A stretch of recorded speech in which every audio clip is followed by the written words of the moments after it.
This is the correct way to do a starter on a 2012 Jeep Grand Cherokee. You see a lot of guys out there that are pulling differentials and doing all sorts of crazy shit.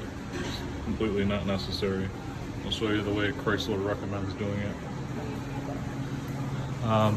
Take your dust pan off. That's simple. 4 bolts. Pop that baby off. Come back here. This is your support for your transfer case. That bolts in right here. Just take all the bolts out. There's a couple nuts right here, and then there's a few bolts. You just take that thing right out, but you make sure you have a jack. Make sure you support your transfer case. Put a jack under there. And as soon as you remove your support there, you take your drive shaft out. Make sure you mark it. There's Allen head bolts. Just take all these Allen head bolts out like that. I always mark it so you know exactly how it comes in. Chalk right there on both sides. And you can mark the pinion flange. One thing I can say is it sticks in there quite a bit. I was able to get it out with my air chisel here. You just grab the edge of it and you drive it out, but you can probably drive it out with a hammer and a chisel because they stick inside this pinion.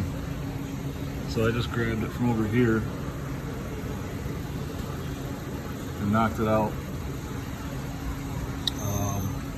This bolt right here has to come out. Once you take that out, your whole differential will just set right down on your frame right here.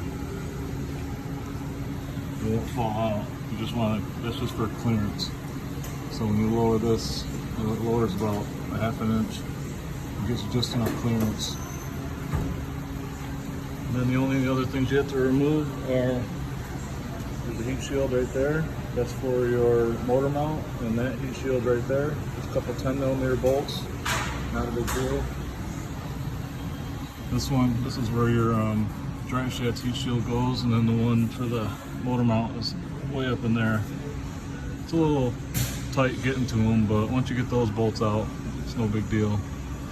And then I'm going to stick my hand up through here so you can see this cable right here, the main cable for your starter. There's a bolt right there, and it bolts the transmission, like right on the top here. 13mm bolt.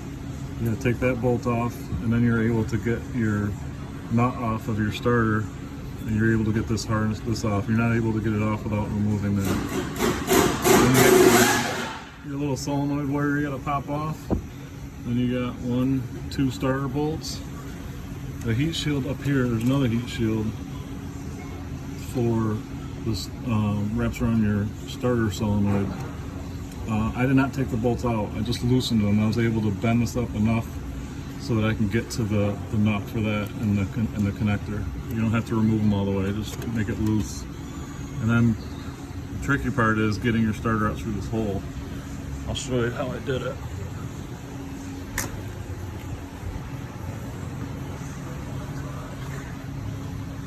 Starter is going to come out like this, and you want the solenoid in the 1 o'clock position.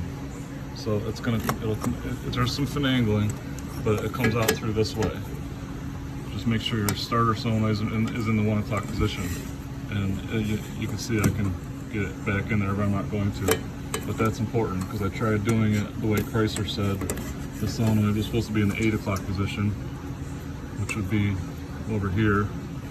And it wasn't working for me, so put that in the 1 o'clock position, and you should have enough room to get it right out. And that's it. It's a lot easier than pulling differentials. So good luck.